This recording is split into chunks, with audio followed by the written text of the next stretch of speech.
मित्रों, आज से हम लोग कामायनी के प्रथम सर्ग चिंता सर्ग का अध्ययन प्रारंभ करेंगे। उससे पहले हम भूमिका के रूप में थोड़ी कथा जान लें कि कामायनी का प्रारंभ चिंता से ही क्यों,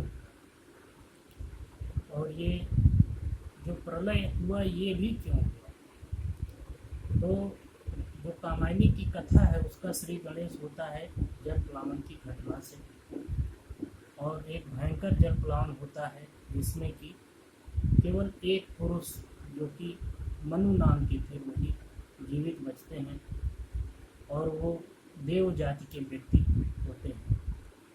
और पुराणों की गणना के अनुसार वैवस्वत मनु को 7वें मनवंतर का आरंभकर्ता माना जाता है, क्योंकि आजकल भी 7वां ही मनवंतर चल रहा है, इसलिए मनु जो है वो आधुनिक पुरुष के प्रतीक हैं।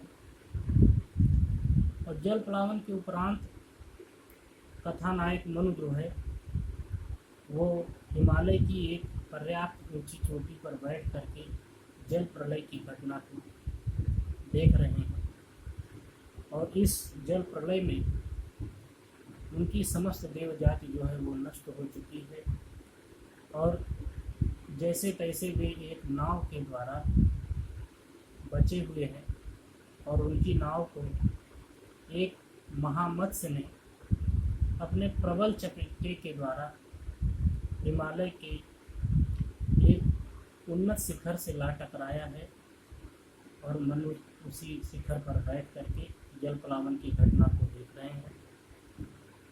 और वह जल प्लावन अब धीरे धीरे उतरने लगा है, और पृथ्वी भी दिखाई पड़ने लगी है, और मनु के पास ही उनकी जो नौका थी वो भी बंधी हुई है, और इस शून्य में बैठे बैठे अकेले वे अपनी वैभव संपन्न देव जाति के भयंकर विनाश के बारे में सोच रहे हैं। इस चिंता सर्ग में कवि ने चिंता नामक मनोभाव का यथार्थ और मनोवैज्ञानिक चित्रण किया है। अकेले दुखी जीवन में चिंता का उदय किस प्रकार से होता है, अकेला व्यक्ति निर्जन में बैठ करके किस प्रकार से चिंतन करता है जिसका कि सब कुछ नष्ट हो गया हो, इसका ही बहुत ही मनोहारी वर्णन जो है प्रसाद जी ने अपनी इस कृति में किया है। भारतीय ग्रंथों के आधार पर ही कवि ने खंड प्रलय का वर्णन किया है अपनी इस कृति में, और देव जाति जो है अपने मिथ्या अभिमान के कारण प्रलय का शिकार हुई थी, इस बात की पुष्टि भारतीय ग्रंथों से नहीं होती है, बल्कि इसकी पुष्टि होती है बाइबल, कुरान, ग्रीस आदि की कथाओं में जो है हमें इसका उत्स देखने को प्राप्त होता है। और कवि ने देवों की विलास क्रीड़ाओं के साथ साथ प्रकृति के भयंकर रूप की भी जो झांकी प्रस्तुत की है वह अत्यंत ही मार्मिक है। तो आइए अब हम अध्ययन प्रारंभ करते हैं चिंता सर्ग का।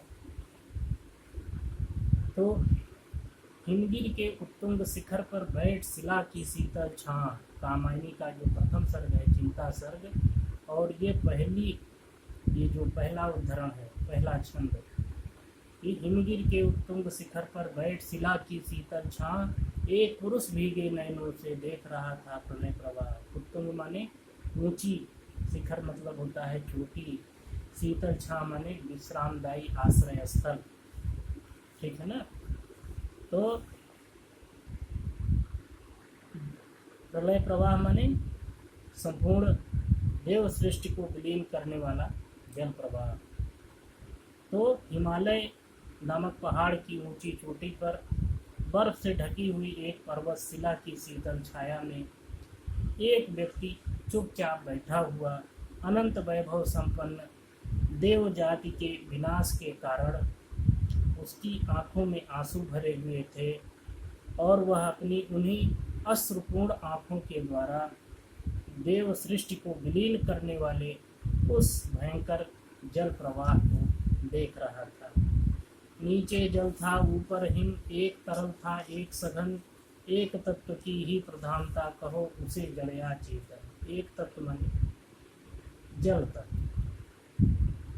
तो नीचे की ओर देखता है वह पात्र अर्थात मनु, तो पानी ही पानी लहरा रहा होता है, और ऊपर दृष्टि डालता है तो बर्फ ही बर्फ दिखाई देती है। उसे अपने चारों ओर आज प्रमुख रूप से जल तत्व ही दृष्टिगोचर हो रहा है। चाहे बर्फ ले लीजिए उसमें भी जल है, और जल में तो जल है ही। नीचे का जल तो द्रव है अर्थात पिघला हुआ है, ऊपर का हिम भी वास्तव में जल ही है लेकिन वो जमा हुआ है। एक ही जल के ये दो रूप ऐसे प्रतीत होते हैं जैसे एक ही ईश्वर जड़ और चेतन आत्मा के रूप में प्रतिभासित हो रहा है।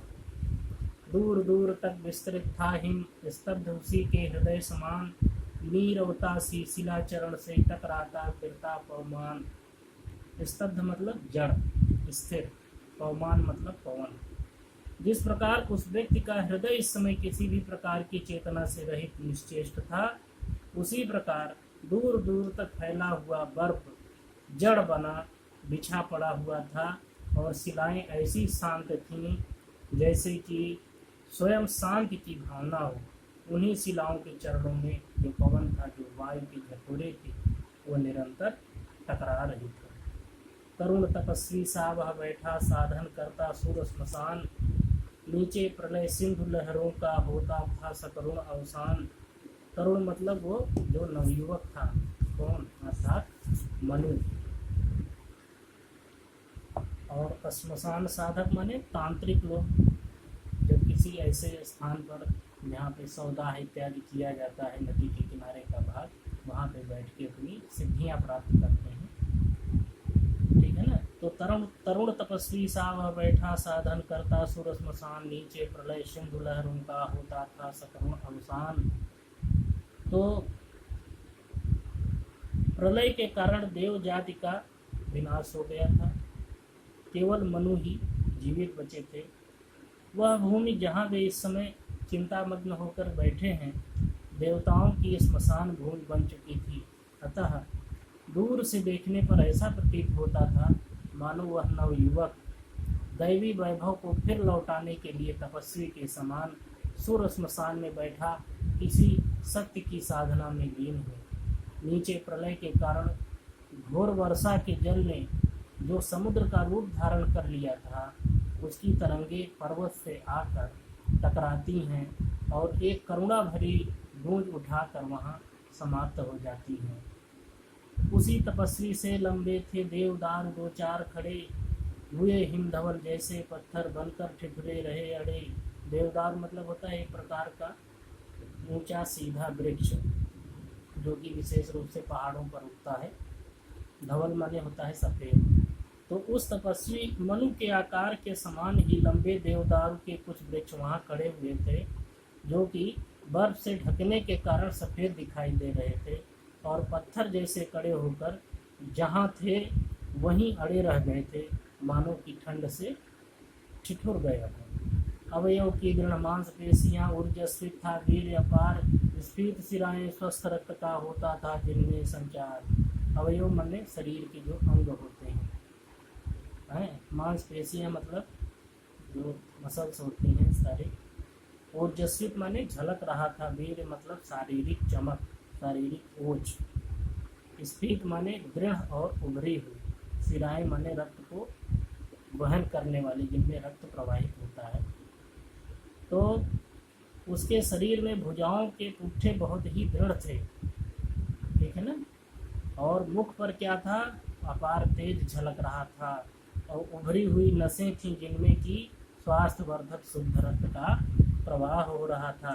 और चिंता कातर बदन हो रहा पौरुष जिसमें ओतप्रोत, उधर उपेक्षामय यौवन का बहता भीतर मदमय स्रोत। और उसके मुख पर यद्यप चिंता की झलक थी, ठीक है ना, फिर भी वह ओज से परिपूर्ण था। दूसरी ओर उसके हृदय में यौवन काल की अनेक भावनाओं का सोता बह रहा था, पर ऐसी स्थिति में उस ओर ध्यान देने का उसे अवकाश ही नहीं था, उस बारे में सोचने का उसे अवकाश ही नहीं था। बधी महावट से नौका थी सूखे में अब पड़ी रही, उतर चला था वह जल प्लावन और निकलने लगी मई। महावट माने जो बरगद का एक विशाल वृक्ष था, प्लावन मतलब बाढ़।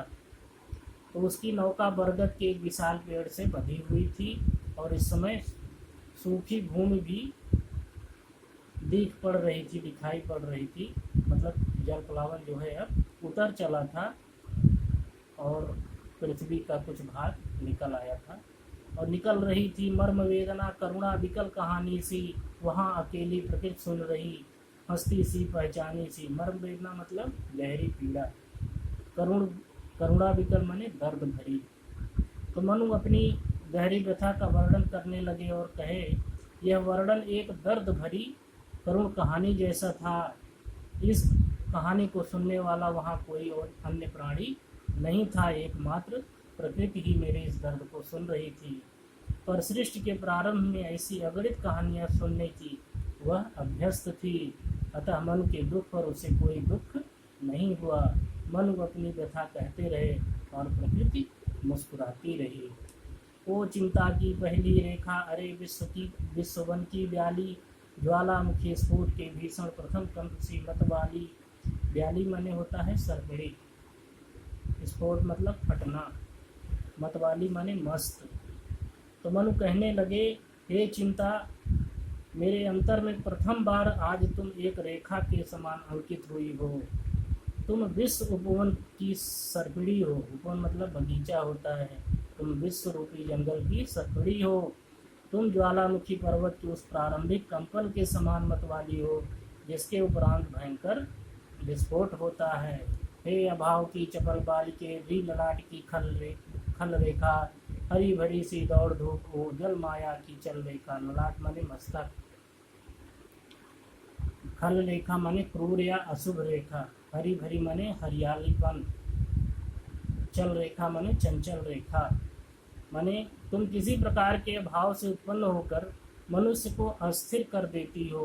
तुम्हारा उत्पन्न होना मनुष्य के दुर्भाग्य का सूचक है। किसका उत्पन्न होना? चिंता का। पर तुम्हारा एक शुभ पक्ष भी है।